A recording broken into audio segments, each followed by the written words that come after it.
ఓం నమో భగవతే శ్రీ రమణాయ. చాలా సంతోషం నాయన. నీకు చేతనవుతుందా? నేనెవరు అన్న విచారం చెయ్యి.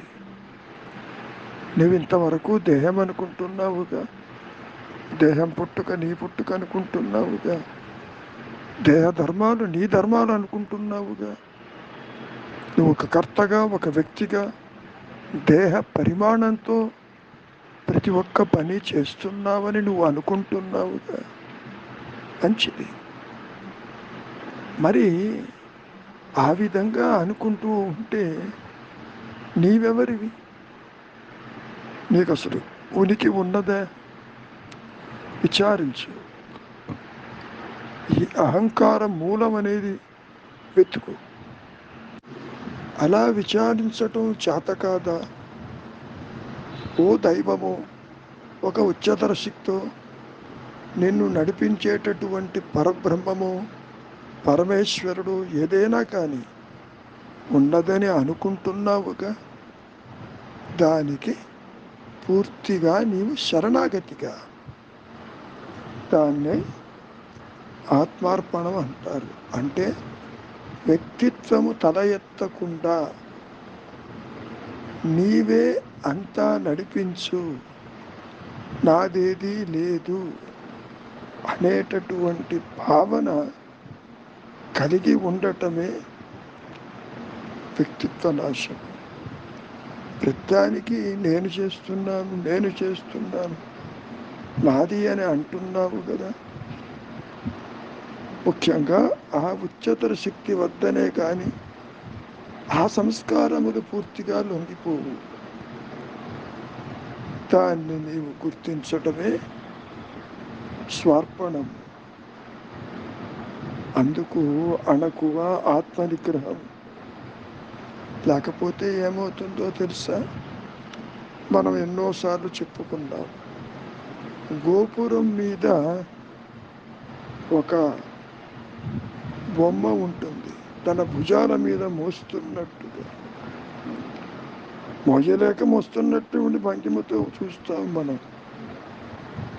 ఆ చూపు తీరుతో ఉన్న గోపురం ప్రతిమలాగా అహంకారం కూడా తిష్ట వేస్తుంది సుమా. తానే అన్ని పనులు చేస్తున్నట్టు.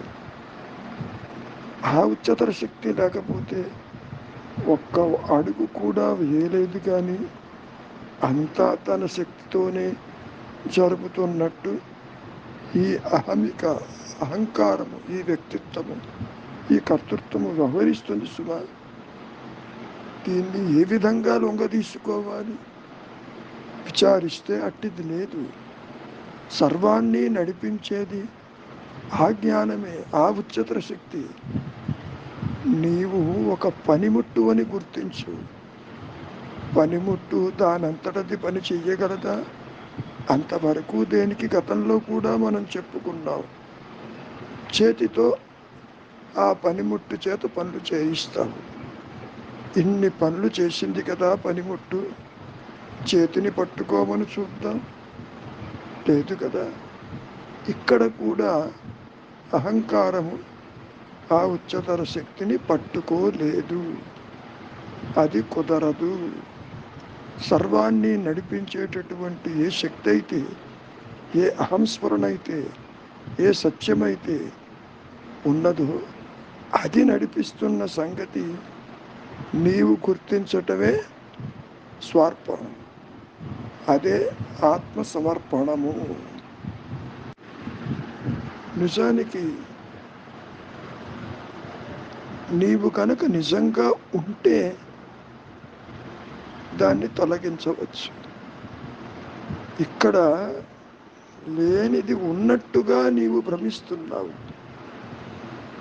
నీవు కాని దానితో నీ ఉనికిని ఏర్పరచుకుని, నేనంటే వ్యక్తినని, నేనంటే కర్తనని, సర్వము నా భుజస్కంధాల మీదనే నడుస్తుందని, నేను చెయ్యకపోతే ఈ సంసారం ఏమవుతుందో అని, నేను చెయ్యకపోతే ఈ సంస్థ ఏమవుతుందను, నేను చేస్తేనే అవుతుందని ఈ మాయలో ప్రతి ఒక్కరూ అనుకుంటూ ఉంటారు.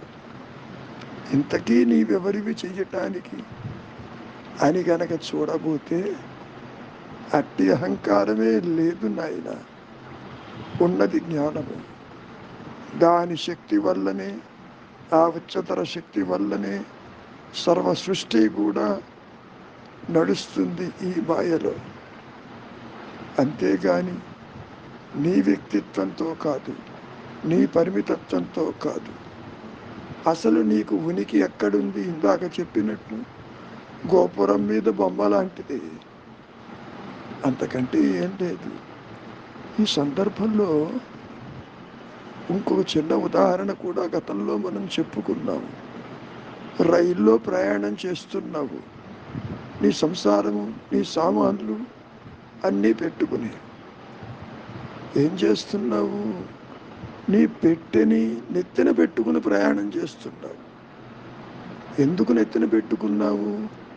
అది పక్కన పెడితే ఆ రైలు నిన్ను, నీ సంసారాన్ని, ఇతరులను కూడా తీసుకెళ్తుందిగా. ప్రత్యేకించి నీ నెత్తిన పెట్టుకుంటే నువ్వు మోస్తున్నట్ట, నువ్వు తీసుకొస్తున్నట్లా? ఏమిటి మరి ఈ వింత ధోరణి? కాబట్టి నేను చేస్తున్నాను, ఇది నాది, నేను చేస్తేనే అవుతుంది అని అనుకోవటం అంతా మూర్ఖత్వం, మరొకటి లేదు. ఎంత చెప్పినా వ్యక్తిత్వము నీడ లాంటిది. అది తనంతటది నాశనము కాదు. ఈ సందర్భంలో ఆదిశంకరులు కూడా ఈ విషయాన్ని చెబుతూ, ఒకడు నీడని పాతి పెట్టడానికి గుంట తీశాడుట. మట్టి వేస్తున్న కొద్దీ నీడ పైకి వస్తూనే ఉన్నది. మరి ఏం చెయ్యాలి? నీడకి విముఖంగా చూసి అక్కడ నిలిచి ఉంటే నీడ కనపడలేదు. అంటే మూలము వెతికి నిలిచి ఉండుటే నీవు చెయ్యాలి. రెండు నేనులు లేవని, ఉన్నది ఒకటే నేనని, ఆ నేను మాత్రమే సత్యమని, అది అహంస్ఫురణని, అదే ఈ సర్వానికి ఆధారంగా నడిపిస్తుందని అర్థం చేసుకోవాలి. అది పూర్ణ జ్ఞానం. మరి నీదో సాపేక్ష జ్ఞానం. అభాస కాంతిలో నీవే సర్వస్వతంత్రుడు అని అనుకుంటున్నావు, అజ్ఞానం వల్ల, అవిచారం వల్ల. అందుకనే రాముల వారికి చెప్పిన విషయాన్ని మరొక్కసారి గుర్తు చేసుకోండి. అవిచారం వల్ల యోగ వాసిష్టంలో చెప్పిన మాటే అది. జీవుడికి దుఃఖం కలుగుతుందన్నాడు. నేనెవరన్నా విచారం చెయ్యమంటాడు. తీరా చూడబోతే వ్యక్తిత్వం ఎక్కడా కానరాదు. దాని ఛాయలే లేవు. ఉన్నదే పూర్ణ జ్ఞానం, ఉన్నదే సత్యస్థితి, ఉన్నదే ఎరుక, ఉన్నదే అహంస్ఫురణ. కాబట్టి ఆత్మార్పణము, స్వార్పణము అనే పదాలలో వ్యక్తిత్వము తల ఎత్తకుండా తాను ఒక పనిముట్టని ఎప్పుడైతే నీవు గుర్తిస్తావో అదే పూర్తి సరెండర్ టు ది ఆల్మైటీ. అంతకు మించి వేరు మార్గము లేదు. నీవు కర్తవనుకుంటున్న కొద్దీ కర్మఫలాలు నువ్వే అనుభవిస్తూ ఉంటావు. పునరభిజననం, పునరభిమరణం. దేహాలను మార్చుకుంటూ పోయి ప్రయోజనం ఏంటి? కనుక నీవుగా నిలిచి ఉండు, వైరాగ్యముతో ఉండు. కర్తవి నీవు కాదు, ఈశ్వరుడే కర్త. ఆయనకే వదిలిపెట్టు అంతా. ఆయన చూసుకుంటాడు, నీకెందుకు శ్రమ అంటూ మహర్షులు వారు చాలాసార్లు చెప్పుకొచ్చారు. మంచిది, మౌనమే నీ సహజత్వం.